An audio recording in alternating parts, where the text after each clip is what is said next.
Welcome to T-SAT MRS history faculty. ఈరోజు మనము ఈ యొక్క చాప్టర్లో మొఘల్ సామ్రాజ్యం గురించి నేర్చుకుందాము.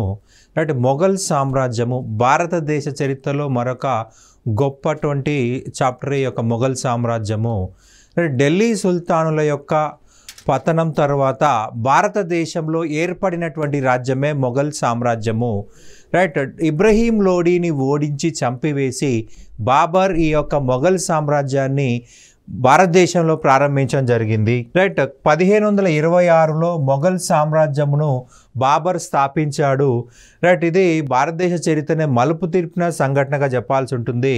బాబర్ యొక్క అసలు పేరు జహీరుద్దీన్ మహమ్మద్ బాబర్. బాబర్ అనగా పులి అని అర్థము. ఈయన తండ్రి వైపు తైమూర్ వంశానికి చెందినవాడు, తల్లి వైపు చెంగిస్ ఖాన్ వంశం చెందినవాడు. రైట్, వీళ్ళిద్దరూ కూడా భారతదేశం పైన గతంలో దాడి చేసిన వాళ్ళే.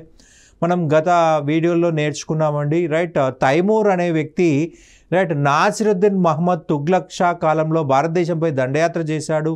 రైట్, ఢిల్లీని విధ్వంసం చేశాడని చెప్పుకున్నాము. అలాగే చెంగిస్ ఖాన్ విషయంకి వచ్చినట్లయితే ఇల్తుత్మిష్ కాలంలో సోమనాథ్ దేవాలయం పైన దాడి చేసిన వ్యక్తిగా చెప్పుకున్నాము. రైట్, వీళ్ళిద్దరి బ్లడ్ ఈ యొక్క బాబర్లో ఉందని చెప్పాల్సి ఉంటుంది. బాబర్ తండ్రి ఉమర్ షేక్ మిర్జా అండ్ తల్లి వచ్చేసి కుత్లుగ్ నిగర్ ఖాన్. రైట్, ఈయన ఫిబ్రవరి 14, 1483 జన్మించడం జరిగింది. రైట్, ఇతను తండ్రి వైపు తైమూర్ వంశం చెందినవాడు. రైట్, తైమూర్ తన రాజ్యాన్ని 4 భాగాలు విభజించాడు. సమర్కండ్, ఫర్గనా, కాబూల్, అలాగే హీరట్. రైట్, ఇక్కడ ఫర్గనా యొక్క రాజధాని అండీజాన్. ఈ అండీజాన్లో బాబర్ జన్మించడం జరిగింది. అతని తండ్రి మరణాంతరం బాబర్ క్రీస్తు శకం 1494లో అండీజాన్ రాజధానిగా ఫర్గనాకి పాలకుడయ్యాడు. ఫర్గనాకి పాలకుడు అంటే ఇక్కడ చూడండి, 11 సంవత్సరాల వయసులోనే ఈయన రాజు కావడం జరిగింది. ఎన్ని సంవత్సరాలు అంటే 11 సంవత్సరాలు మాత్రమే గుర్తుపెట్టుకోవాలి. బాబర్ తుర్కీ జాతిలోని చాక్తాయి తెగకు చెందినవాడు. అయితే మంగోళ్లతో సంబంధాలు ఉండడం వల్ల ఇతని వంశస్థుల్ని మొఘలులు అని పిలువబడ్డారు.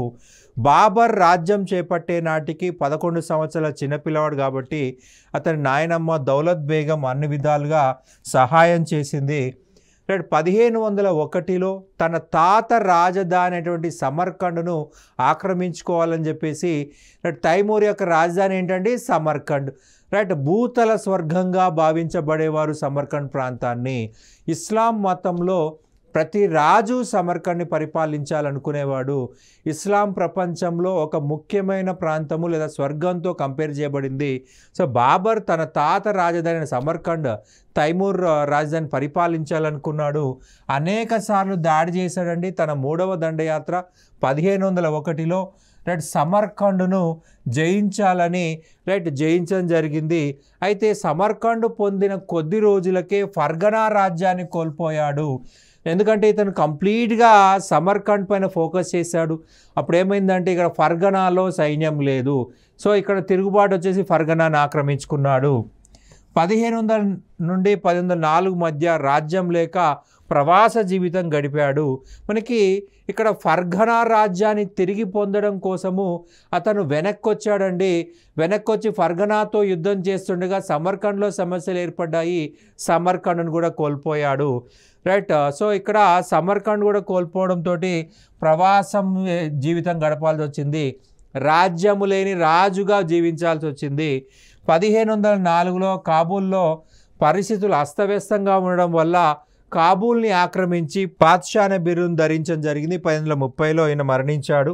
రైట్, ఈయనకు సంబంధించి కొద్దిగా అడిషనల్ ఇండియా మనకి ఆల్రెడీ మొదటి పానీపట్టు యుద్ధం గురించి చెప్పుకున్నాము. మొదటి పానీపట్టు యుద్ధము రైట్, మొదటి పానీపట్టు యుద్ధము 1526 రైట్ బాబర్కి మరియు ఇబ్రహీం లోడీ మధ్య జరిగింది. బాబర్కి మరియు ఇబ్రహీం లోడీ మధ్య జరిగింది. రైట్, ఈ యుద్ధంలో ఇబ్రహీం లోడీ 1,00,000 కాల్బలమును 8,000 ఏనుగులను యుద్ధ రంగానికి తీసుకురావడం జరిగింది. బాబర్ దగ్గర ఉన్నది 12,000 సైన్యం మాత్రమే.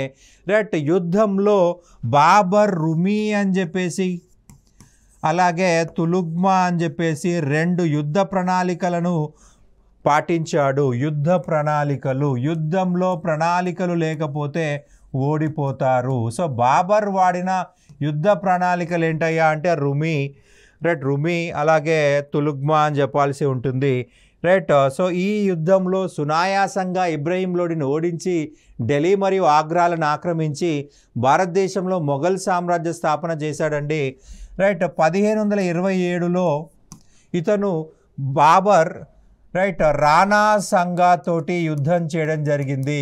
రాణా సంగా, ఇతనే రాణా సంగ్రామ సింహ అని కూడా అంటారు, రాణా సంగ్రామ సింహ అని కూడా పిలవడం జరుగుతుంది. ఇతనితో జరిగిన యుద్ధమే కాన్వా యుద్ధము, కాన్వా యుద్ధము, రైట్. మరి ఇతనుతో ఎందుకు యుద్ధం జరిగిందయ్యా అంటే, రైట్, రాణా సంగా భారతదేశానికి బాబర్ రమ్మని ఆహ్వాన పత్రిక ఇచ్చాడు, రైట్. గుర్తుపెట్టుకోండి, బాబర్ తన జీవిత చరిత్రలో 2 ఆహ్వాన పత్రికలు వచ్చినట్టుగా చెప్పుకున్నాడు.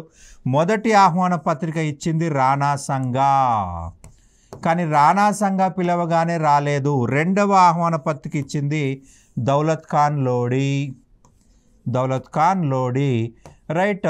దౌలత్ ఖాన్ లోడి ఆహ్వాన పత్రిక వచ్చిన తర్వాత ఇమీడియట్గా బయలుదేరాడు బాబర్. మొదట రాణా సంగా ఇన్విటేషన్ పంపిస్తే రాలేదు, దౌలత్ ఖాన్ లోడి పంపిగా వచ్చాడు, రైట్. ఇక్కడ ఆ ఆహ్వాన పత్రికలు ఏముందయ్యా అంటే రాణా సంగా కూడా పానీపట్కి వచ్చి ఈ యొక్క బాబర్కి సహాయం చేస్తాడు అనుకున్నాడు, రైట్. కానీ ఈయన పానీపట్టు యుద్ధానికి రాలేదు, అది ద్రోహంగా భావించి రాణా సంగాతో యుద్ధం దిగడం జరిగింది. దీనే మనం కాన్వా యుద్ధం అంటున్నాము. కాన్వా యుద్ధంలో బాబర్ యొక్క సైనికులు అతనికి సహాయం చేయడానికి నిరాకరించారు. కారణం ఏంటంటే ఈ రాణా సంగా అత్యంత బలవంతుడు, రాణా సంగాతో యుద్ధం దిగడం అంటే చావుతో పోరాడడమే, రైట్. అతను ఒకసారి యుద్ధ ప్రణాళికలు తయారు చేస్తే ఆ ప్రణాళిక అర్థమయ్యేలోపే చనిపోతారు, నాశనం అవుతుంది యుద్ధము, రైట్. భయపడి సైనికులు యుద్ధానికి అంగీకరించలేరు. రాణా సంగాకి వ్యతిరేకంగా యుద్ధము ఎలాగైనా కొనసాగించాలనుకున్నాడు బాబర్. బాబర్ తన చాతుర్యత్వంతో చాలా చక్కటి ఉపన్యాసాన్ని ఇవ్వడం జరిగింది, సైనికులని ఎంకరేజ్ చేయడం జరిగింది, రైట్. ఒకవేళ ఈ యుద్ధంలో గెలిస్తే ఖచ్చితంగా జీవితాంతం మాంసం ముట్టనని, మద్యం ముట్టనని ప్రతిజ్ఞ చేయడం జరిగింది, రైట్. సైనికులు అతన్ని నమ్మి, రైట్, అతనితో యుద్ధానికి పోరాడడం జరిగింది. ఇక్కడ మనకు గుర్తుపెట్టుకోవాల్సిన అంశం వచ్చేసి రాణా సంగాకి సహాయం చేసిన భారతీయ పాలకులు గత ఎగ్జామ్లో అడిగారండి, అవి మనం గుర్తుపెట్టుకోవాలి. నెంబర్ 1 వచ్చేసి చందేరి పాలకుడు, చందేరి పాలకుడు ప్రధానంగా మనం గుర్తుపెట్టుకోవాల్సి ఉంటుంది. చందేరి పాలకుడు, రైట్. మేదిని రాయ్, ఈయన సహాయం చేయడం జరిగింది. అలాగే ఆఫ్ఘాన్ నాయకుడు హసన్ ఖాన్ మేవాటి, హసన్ ఖాన్ మేవాటి. అలాగే బీహార్ పాలకుడు వచ్చేసి, రైట్, మహమ్మద్ షా లోడి. ఈ మహమ్మద్ షా లోడి వచ్చేసి ఇబ్రహీం లోడికి వరుసకు సోదరుడు అవుతాడు. ఈ ముగ్గురు పేరు మనం గుర్తుపెట్టుకోవాల్సి ఉంటుంది. రాణా సంగాకు సహాయం చేసినటువంటి ముగ్గురు భారతీయ నాయకులు చందేరి పాలకుడు మేదిని రాయ్, రైట్, బీహార్ రాజు మహమ్మద్ షా లోడి, ఇండియాలో ఉన్న ఆఫ్ఘాన్స్ అందరికీ నాయకుడు హసన్ ఖాన్ మేవాటి, రైట్. వీళ్ళు సపోర్ట్ చేశారు, కానీ బాబర్ అతి కష్టం మీద గెలిచాడు, అతి కష్టం మీద గెలిచాడు. రాణా సంగా యుద్ధరంగం నుంచి పారిపోవడం జరిగింది. సో అతను మేవాడ్ ఆక్రమించుకున్నాడు. తర్వాత బాబర్ ఈ యొక్క చందేరి పైన 1528లో దాడి చేశాడు. దాన్నే చందేరి యుద్ధం అని చెప్పి చెప్తాము. ఈ చందేరి యుద్ధంలో, రైట్, మేదిని రాయ్ని ఓడించి, రైట్, చందేరి దుర్గాన్ని ఆక్రమించాడు. 1529లో గోగ్రా యుద్ధము. ఈ గోగ్రా యుద్ధం చూసినట్లయితే ఇది మహమ్మద్ షా లోడికి వ్యతిరేకంగా జరిగింది. ఈ మహమ్మద్ షా లోడి వచ్చేసి ఇబ్రహీం లోడికి సోదరుడు అవుతాడు. ఈ యొక్క ఆఫ్ఘాన్స్ని సర్వనాశనం చేయాలి అంటే ఈ యొక్క మహమ్మద్ షా లోడి చనిపోతేనే ఆఫ్ఘాన్స్ సర్వనాశనం అయిపోతారు. ఈ ఆఫ్ఘాన్స్ని నాశనం చేయకపోతే తన అధికారం నిలబడదు ఇండియాలో. సో ఆ మహమ్మద్ షా లోడితో యుద్ధాన్ని దిగడం జరిగింది. గోగ్రా అనే ప్రాంతంలో యుద్ధం జరిగింది కాబట్టి గోగ్రా యుద్ధం అంటున్నాం. ఈ యుద్ధంలో, గోగ్రా యుద్ధంలో మనము మహమ్మద్ షా లోడిని ఓడించినట్టుగా చదువుకోవాల్సి ఉంటుంది. అంటే బాబర్ ఇతన్ని కూడా ఓడించాడు. అయితే బాబర్ తన ఆత్మకథని తుర్కీ భాషలో రాసుకున్నాడండి. అంటే దాన్నే మనం ఇప్పుడు టర్కీ అంటున్నాం, ఆ టైంలో తుర్కీ అన్నారు.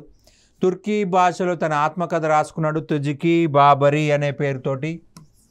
తుజుక్ ఈ బాబరీ అనే పేరుతోటి రైట్ తన ఆత్మకథను రాసుకున్నాడు, స్వీయ చరిత్ర రాసుకున్నాడు.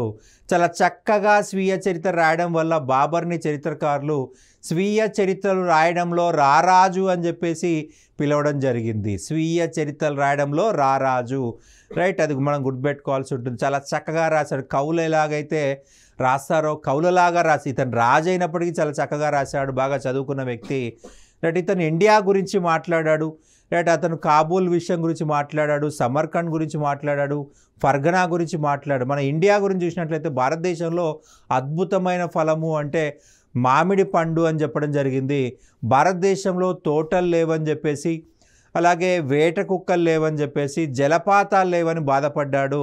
అయితే మనకి బాబర్ ఉత్తర భారతదేశం మాత్రమే వచ్చాడు. ఉత్తర భారతదేశం అంతా గంగా మైదానం కాబట్టి మనకు జలపాతాలు కనిపించవు రైట్. భారతీయులు వరి గోధుమ లాంటి పంటలకు ప్రాధాన్యత ఇవ్వడం వల్ల తోటలు లేవని గుర్తుపెట్టుకోవాల్సి ఉంటుంది. అలాగే భారతదేశంలో అత్యంత బలమైన రాజు శ్రీకృష్ణదేవరాయ అని చెప్పేసి రాశాడు బాబర్ రైట్ తన ఆత్మకథలో. శ్రీకృష్ణదేవరాయ బాబర్ సమకాలీనులు, ఒకే కాలంలో నివసించిన వారు. శ్రీకృష్ణదేవరాయ పరిపాలన కాలం వచ్చేసి 1509 నుంచి 1529 వరకు. బాబర్ 1526లో ఇండియాకు వచ్చాడు, 1530లో చనిపోవడం జరిగింది. రైట్, ఒకే కాలంలో నివసించారని అర్థము, సమకాలీనులు రైట్. బాబర్ సైనికుల ఒత్తిడి మేరకు భారతదేశం నుంచి వెనక్కి వెళ్ళిపోవడం జరిగింది రైట్. అతను ఇండియాలోనే మరణించాడు. కానీ తన కోరిక మేరకు తన సమాధిని కాబూల్లోనే నిర్మించాడు హుమయూన్. బాబర్ కోరిక మేరకు బాబర్ సమాధిని హుమయూన్ కాబూల్లో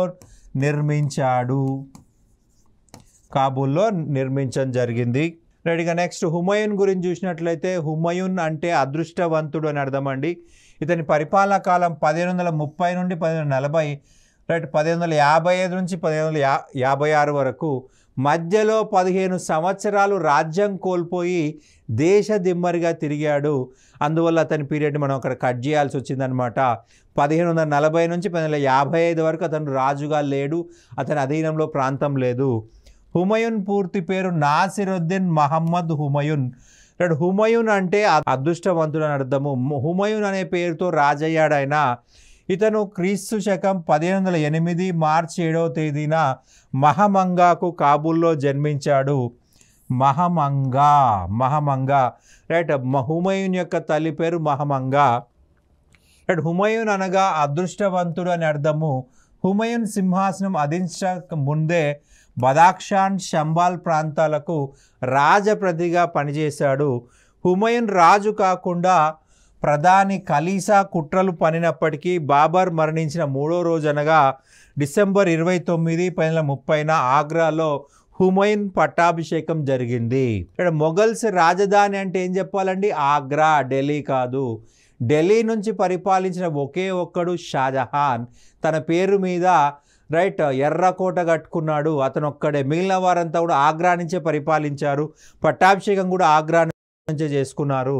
తురుష్కుల సాంప్రదాయాన్ని అనుసరించి బాబర్ సామ్రాజ్యాన్ని అతని మిగిలిన కుమారులకు కూడా ఇవ్వబడింది. కాబూల్ ప్రాంతం కమ్రన్కు, రోహిల్ఖండ్ ప్రాంతమును అస్కరీకి, ఆల్వార్ ప్రాంతంను హిందాల్కు ఇవ్వడం జరిగింది. రైట్, మిగిలిన సోదరుల మధ్య హుమయూన్ రాజ్యాన్ని పంచాడనమాట. రైట్, హుమయూన్ 1531లో ఆగస్టు బుందేల్ఖండ్పై దాడి చేశాడు. కలెంజర్ కోటని ముట్టడించిన కానీ సంధి చేసుకున్నాడు. ఆ యొక్క కలెంజర్ యొక్క రాజు నష్టపరిహారం తీసుకొని వదిలిపెట్టాడు. రైట్, ఇతని యొక్క హుమయూన్ యొక్క నిర్లక్ష్యానికి ఎగ్జాంపుల్ అనమాట. ప్రతిదాన్ని ఆయన చాలా సింపుల్గా తీసుకుంటాడు, నిర్లక్ష్యం ఎక్కువగా ఉంటుంది. 1535లో గుజరాత్ను ఆక్రమించిన అసమర్థుడు అంటే అస్కరీని గవర్నర్గా నియమించాడు. అస్కరీ వచ్చేసి హుమయూన్ యొక్క సోదరుడు. రైట్, అస్కరీ అసమర్థుడు, ప్రజలని చిన్న చిన్న విషయాలకి వేధించేవాడు. సో ఈ అస్కరీని తొలగించి బహదూర్ షా తిరిగి గుజరాత్ను ఆక్రమించాడు. 1535లో హుమయూన్ గుజరాత్ని బహదూర్ షా నుండే ఆక్రమించాడు. సో ఈ బహదూర్ షా అనేవాడు ఓడిపోయి డయ్యూ అనే ప్రాంతానికి పారిపోవడం జరిగింది. అయితే ఇక్కడ అస్కరీ అనేవాడు అసమర్థుడు, రైట్, వాడు ఒక తాగుబోతు. సో అందువల్ల ప్రజలే విరక్తి చెందారు, రైట్. అతన్ని తొలగించి బహదూర్ షా వెనక్కి వచ్చి గుజరాత్ని ఆక్రమించుకున్నాడు. సో అప్పుడు హుమయూన్ ఏం చేయాలి, గుజరాత్పై మళ్ళీ దాడి చేసి కనీసం తన ఆధీనంలో అయినా గుజరాత్ పెట్టుకోవాలి.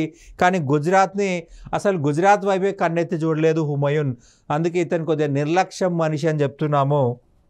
హుమయూన్ యొక్క అతిపెద్ద శత్రువు బీహార్ బెంగాల్ల పాలకుడు షేర్షా అని చెప్పాలి, రైట్. బెంగాల్ బీహార్ని పరిపాలించే షేర్షా హుమయూన్ యొక్క అతిపెద్ద శత్రువు, రైట్. భారతదేశంలో ఉన్న ఆఫ్ఘన్స్ అందరినీ ఏకం చేసిన వ్యక్తి షేర్షా, రైట్. ఇతను బెంగాల్ బీహార్లు తన కంట్రోల్లో తీసుకున్నాడు. 1537లో చునార్ యుద్ధంలో హుమయూన్ ఇతన్ని ఓడించాడు, షేర్షాని ఓడించాడు, రైట్. కానీ జస్ట్ అతను లొంగిపోగానే, రైట్, అతన్ని క్షమించి సామంతుడిగా నియమించుకున్నాడు. అయితే హుమయూన్ విలాసాలకు చాలా ప్రాధాన్యత ఇచ్చాడు, చునార్ ప్రాంతంలోనే ఉండిపోయాడు. ఈ షేర్షా అనేవాడు చాలా తెలివిగా వ్యవహరించి సైన్యాన్ని చాలా బలంగా తయారు చేసుకున్నాడు. రోహటస్ అనే దుర్గానికి తన ఖజానంతా షిఫ్ట్ చేసుకున్నాడు. ఎప్పుడైతే తను బలవంతుడైపోయాడో, హుమయూన్ని ఓడించేంత సైన్యం ఉందని భావించాడో, ఇమీడియట్గా ఆయన ఏం చేశాడంటే ఢిల్లీ నుంచి వచ్చేటువంటి న్యూస్ని కట్ చేశాడు. ప్రతిరోజు పొద్దునుంచి సాయంత్రం వరకు ఢిల్లీలో ఏం జరిగింది, ఆగ్రాలో ఏం జరిగింది అనే విషయాలు న్యూస్ తీసుకొచ్చేవాళ్ళు. ఈ యొక్క చునార్లో ఉన్నటువంటి హుమయూన్కు తీసుకొచ్చేవాళ్ళు. ఈ షేర్షా ఏం చేశాడు, ఆ న్యూస్ తీసుకొచ్చే వాళ్ళందరినీ అరెస్ట్ చేసి జైల్లో పడేశాడు. సో హుమయూన్కి ఏమర్థమైందంటే ఢిల్లీ ఆగ్రాలు ఎవరో ఆక్రమించుకున్నారు. ఇమీడియట్గా ఆయన బయలుదేరడం జరిగింది. చౌసా అనే ప్రాంతంలో 1539లో హుమయూన్ని ఈ యొక్క షేర్షా ఓడించడం జరిగింది, రైట్. చౌసా అనే ప్రాంతంలో ఓడించాడనమాట. అయితే ఒక నీళ్లు మోసే బానిస హుమయూన్ని ఆగ్రాకి తరలించడం జరిగింది, రైట్. ఆల్మోస్ట్ చనిపోయే పరిస్థితికి వచ్చాడు హుమయూన్ ఆల్మోస్ట్ షేర్షాకు దొరికిపోయే పరిస్థితుల్లో ఒక నీళ్లు మోసే బానిస అతన్ని ఆగ్రాకి తీసుకెళ్ళిపోయాడు. 1540లో హుమయూన్కు షేర్షా మధ్య కనోజ్ యుద్ధము లేదా బిల్గ్రామీ యుద్ధం జరిగిందండి. ఈ యుద్ధంలో తీవ్రంగా ఓడిపోయాడు హుమయూన్ ఓటమి చెందడమే కాక ఢిల్లీ ఆగ్రాని కోల్పోయి, రైట్, అతను రాజస్థాన్కి పారిపోవడం జరిగింది. 1540 నుంచి 44 మధ్య ప్రవాస జీవితాన్ని గడిపాడు. 1541లో హమీదా బాను బేగంను వివాహం చేసుకున్నాడు, రైట్. హమీదా బాను బేగం హుమయూన్ యొక్క భార్య, రైట్. హుమయూన్ 1541లో హమీదాను పెళ్లి చేసుకోవడం జరిగింది. ఈ హమీదా బాను బేగంకు అమర్కోటలో రాణా ప్రసాద్ ఆశ్రయం ఇచ్చాడు. అమరకోట రాజ్యం యొక్క రాజవరయ్య అంటే రాణా ప్రసాద్ వీర్సాల అని చెప్పుకుంటాము, రైట్. 1542లో ఈ యొక్క అమరకోటలోనే, రైట్, అక్బర్ జన్మించడం జరిగింది. ఈ విషయం షేర్షాకు తెలిసిందండి. రాజపుత్రులు ఎవరైనా హుమయూన్కి స్థావరం కల్పించినట్లయితే ఆ రాజ్యాన్ని నేను ఆక్రమిస్తానని ప్రకటించాడు. సో తప్పనిసరి పరిస్థితుల్లో అక్కడి నుంచి పర్షియా దేశానికి పారిపోవాల్సి వచ్చింది. పర్షియా దేశానికి పారిపోయాడు. పర్షియా అంటే ప్రస్తుత ఇరాన్ అని గుర్తుపెట్టుకోవాలి. ఇరాన్, పర్షియా దేశాన్ని ఇరాన్ అంటాము. 1544లో పర్షియా రాజు షా తమస్ప హుమయూన్కి సహాయం చేయడం జరిగింది, రైట్. అక్కడ అతనికి షెల్టర్ ఇచ్చాడు, స్థావరం కల్పించాడు, రైట్. అతని సహాయంతో ఢిల్లీ ఆక్రమించుకోవడం కోసం అనేక యుద్ధాలు చేయడం జరిగింది. 1555లో ముచ్చివారా యుద్ధంలో పంజాబ్లోని ఆఫ్ఘన్లను ఓడించాడు, రైట్. 1555లో జూన్లో సర్హింద్ యుద్ధంలో షేర్షా వంశం చెందినటువంటి సికిందర్ సూర్ను ఓడించి జూలై నాటికి ఢిల్లీని మరలా ఆక్రమించుకున్నాడు, రైట్. 1555 జూలై నాటికి ఢిల్లీని తిరిగి ఆక్రమించుకోవడం జరిగింది. హుమయూన్ జ్యోతిష్ శాస్త్రానికి బాగా ప్రాధాన్యత ఇచ్చాడు, బాగా నమ్మాడు. నక్షత్రాల ఆధారంగా సైనిక విభాగాలు ఏర్పాటు చేశాడు, ఇది గుర్తుపెట్టుకోవాలి, రైట్. మొఘల్ సామ్రాజ్యం లేదంటే మధ్యయుగంలో నక్షత్రాల ఆధారంగా, రైట్ సైన్య విభాగాలు ఏర్పాటు చేసిన రాజు ఎవరు అని అడుగుతారు. రైట్ ఇక్కడ హుమయూన్. మనకు ఏదైతే ఇంపార్టెంట్ అనుకుంటామో అది అడగట్లేదు, ఏది అన్ఇంపార్టెంట్ అనుకుంటున్నామో అది అడుగుతున్నారు. సో ఎగ్జామినర్ ఎలా అడుగుతున్నారో ముందుగానే మనం ఊహించుకొని మనం చదవాల్సి ఉంటుంది. రైట్ నక్షత్రాల ఆధారంగా సైనిక విభాగాలు ఏర్పాటు చేసిన రాజు లేదా చక్రవర్తి అంటే హుమయూన్ అని చెప్పేసి గుర్తుపెట్టుకోవాల్సి ఉంటుంది. రైట్ హుమయూన్ ఢిల్లీలో గ్రంథాలయం, ఖగోళ పరిశోధన ఆలయాలు నిర్మించాడు. దిన్ పన్హా నగరాన్ని నిర్మించడం జరిగింది. హుమయూన్తో పాటు పర్షియా నుండి సయ్యద్ అల్ తబ్రేజీ, అబూ సమద్ అను ఇద్దరు ప్రముఖ చిత్రకారులు, పెయింటర్స్ ఇండియాకి రావడం జరిగింది. సో వాళ్ళు ఇండియాకి రావడంతో భారతదేశంలో మొఘల్ చిత్రకళకి పునాది పడిందని చెప్పాల్సి ఉంటుంది. మొఘల్ చిత్రకళకి పునాది పడింది. ఇక్కడ హుమయూన్ జీవిత చరిత్రను అతని సోదరి గుల్బదన్ బేగం హుమయూన్ నామా పేరుతో గ్రంథస్థం చేసింది. హుమయూన్ జీవిత చరిత్ర రాసింది ఎవరయ్యా అంటే గుల్బదన్ బేగం. ఎవరామే? హుమయూన్ యొక్క సోదరి. రైట్ హుమయూన్ యొక్క సిస్టర్ అని చెప్పాలి. హుమయూన్ నామా. హుమయూన్ తన జీవిత చరిత్రని రాసుకోలేదు, తన సోదరి రాసింది గుల్బదన్ బేగం. రైట్ మనకి హుమయూన్ 1756 జనవరి 24వ తేదీన తన సొంత గ్రంథాలయమైన షేర్ మండల్ నుండి రైట్ జారిపడి మరణించడం జరిగింది. మెట్ల పై నుంచి జారి పడ్డాడండి. రైట్ పడినవాడు మరణించడం జరిగింది. రైట్ ఇతని సమాధి ఢిల్లీలో ఉంది. ఇందులో 2 డోమ్లు కలిగినటువంటి మొదటి సమాధి ఇది. జనరల్గా ఒకటే డోమ్ ఉంటుంది, కానీ ఇక్కడ 2 డోమ్లు కట్టారు. అంతేగాక పాలరాతితో కూడా కట్టబడి చుట్టూ తోటలు ఉండమనేది మొఘల్ నిర్మాణ శైలిలో ప్రాధాన్యమైనది. యునెస్కో హుమయూన్ సమాధిని ప్రపంచ వారసత్వ సంపదగా గుర్తించింది. ప్రపంచ వారసత్వ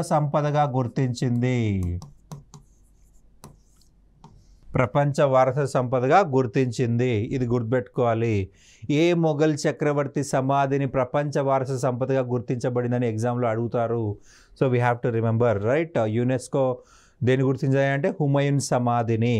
మనకి పాలరాతితో కట్టారు, అలాగే మనకు ఎర్రటి ఇసుకరాయిని ఉపయోగించారు. 2 రకాల రాళ్ళను ఉపయోగించి కట్టడం జరిగింది.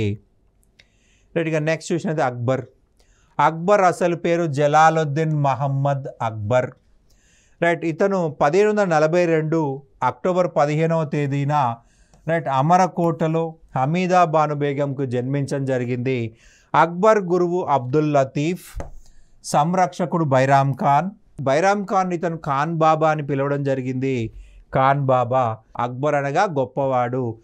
తండ్రి మరణాంతరము పంజాబ్ గవర్నర్గా ఉన్న అక్బర్ క్రీస్తు శకం 1856 ఫిబ్రవరి 14వ తేదీన గుర్దాస్పూర్ సమీపంలోని కలనౌరు అనే చోట పట్టాభిషేకం జరుపుకున్నాడు. రైట్ ఈ పాయింట్ గుర్తుపెట్టుకోండి. మనకి ఏమడుతుందంటే ఎగ్జామ్లో రైట్ మనకి అక్బర్ హుమయూన్ చనిపోయే నాటికి ఎక్కడున్నాడు? కలనౌరు అనే ప్రాంతంలో ఉన్నాడు. హుమయూన్ ఢిల్లీలో చనిపోయినప్పుడు అక్బర్ ఎక్కడున్నాడని గతంలో క్వశ్చన్ అడగడం జరిగింది. కలనౌరు అనే ప్రాంతం. కలనౌరు ప్రాంతం ఎక్కడుందండి? గుర్దాస్పూర్ జిల్లా పంజాబ్ అని గుర్తుపెట్టుకోవాలి. రైట్ బైరామ్ ఖాన్ ఏం చేశాడంటే హుమయూన్ చనిపోయడం తెలియగానే పటా ఒక 50 రాళ్ళు పెట్టేశాడు. దాని మీద ఒక చైర్ పెట్టేశాడు. అక్బర్ని ఆ చైర్లో కూర్చోబెట్టేసి తలపాగా జుట్టేసి అక్బర్ని మొఘల్ సామ్రాజ్యాన్ని చక్రవర్తిగా ప్రకటిస్తున్నానని చెప్పేసి అనౌన్స్ చేయడం జరిగింది. అంత సింపుల్గా జరిగిందా అంటే అవును. ఎందుకలాగా అంటే ఈలోపు ఇంకెవరైనా కూడా మొఘల్ సామ్రాజ్యానికి చక్రవర్తిగా ప్రకటించుకోకుండా రైట్ అలా చేయాల్సి వచ్చిందనమాట. అలాగే లెటర్స్ రాసి చుట్టుపక్కల ఉన్నటువంటి సామంత రాజ్యాలకి రైట్ అలాగే వివిధ రాజ్యాలకి అక్బర్ని మొఘల్ చక్రవర్తి అయినట్టుగా లెటర్స్ రాసి పంపించారు. ఇంకెవరు కూడా ఆ ప్రాంతాన్ని ఆక్రమించుకోకుండా చాలా తెలివిగా ప్రవర్తించాడు బైరామ్ ఖాన్. రైట్ అయితే అక్బర్ ఢిల్లీ చేరుకునే సమయానికి ఆదిల్ షా ప్రతినిధి అతనే హేమ్రాజ్ అని కూడా పిలుస్తారు, ఢిల్లీని ఆక్రమించి విక్రమాదిత్య బిరుదుతో స్వతంత్రంగా పరిపాలించడం స్టార్ట్ చేశాడు. బైరామ్ ఖాన్ అయితే ఏదైతే జరగకూడదు అనుకున్నాడో అదే జరిగిపోయిందండి. ఎవరు ఆక్రమించుకోకుండా ఇతను చర్యలు తీసుకోవాలనుకున్నాడు. అందుకే ఆయన టకటక ఆయన పట్టాభిషేకం చాలా సింపుల్గా చేసేసాడు. కానీ ఆ లోపే హేము అనేటువంటి వ్యక్తి ఆక్రమించాడు. హేము అతను చేసిన ప్రతి యుద్ధంలో గెలవడం జరిగింది. రైట్, ప్రతి యుద్ధంలో కూడా గెలిచాడు హేము. అందుకే ఆదిల్ షా ఇతన్ని తన ప్రతినిధిగా పంపించాడు. ఈ యొక్క హేము రాజైపోయి విక్రమాదిత్య బిరుదు తీసుకున్నాడు. యాక్చువల్గా అయితే తను ఆదిల్ షాకి ప్రతినిధి. సో ఆదిల్ షాకి రాజ్యం అప్పగించాలి, కాకుండా తనకు తానే రాజుగా ప్రకటించుకున్నాడు హేము. రైట్, వీళ్ళిద్దరి మధ్య జరిగిన యుద్ధమే రెండవ పానీపట్ యుద్ధం అని చెప్పాల్సి ఉంటుంది. 1556 నవంబర్ 5న అక్బర్ మరియు హేముల మధ్య రెండవ పానీపట్ యుద్ధం జరిగింది. రైట్, రెండవ పానీపట్ యుద్ధంలో ఆల్మోస్ట్ హేముదే విజయం అనుకున్నప్పుడు అన్ఎక్స్పెక్టెడ్గా ఒక బాణము హేము కంట్లో గుచ్చుకుందండి. ఒక్క బాణం టోటల్ చరిత్రనే మార్చేసింది. ఒక్క బాణం టోటల్ చరిత్రనే మార్చేసిందండి. రైట్, హేము ఆ బాణం దాటికి విలవిల్లాడిపోయాడు. అంటే మన శరీరంలో అత్యంత సున్నితమైన ప్రదేశం అంటే కన్నుగా చెప్పుకుంటాం. కంట్లో గుచ్చుకుందండి ఈ యొక్క బాణము. హేము కంట్లో గుచ్చుకుంది. సో బాధ తట్టుకోలేక వెలువెల్లాడిపోయాడు. సైనికులు ఏమనుకున్నారు, హేము చనిపోయాడు అనుకుని పారిపోవడం జరిగింది. సో ఇమీడియట్గా బైరామ్ ఖాన్ హేముని పట్టుకొని అతన్ని చంపేశాడు. ఒక్క బాణంతో టోటల్ హిస్టరీయే మారిపోయిందనమాట. రైట్, మళ్ళీ ఇక్కడ పునర్స్థాపన చేశాడు అక్బర్. మొఘల్ సామ్రాజ్యానికి పునర్స్థాపన చేయడం జరిగిందనమాట. రైట్, 1556 నుండి 60 వరకు బైరామ్ ఖాన్ ఆధిపత్యం నడిచింది. రైట్, 4 సంవత్సరాలు అక్బర్ పరిస్థితి లిటరల్గా బెగ్గర్ పరిస్థితి. అతన్ని ఏ పని కూడా చేయనిచ్చేవాడు కాదు.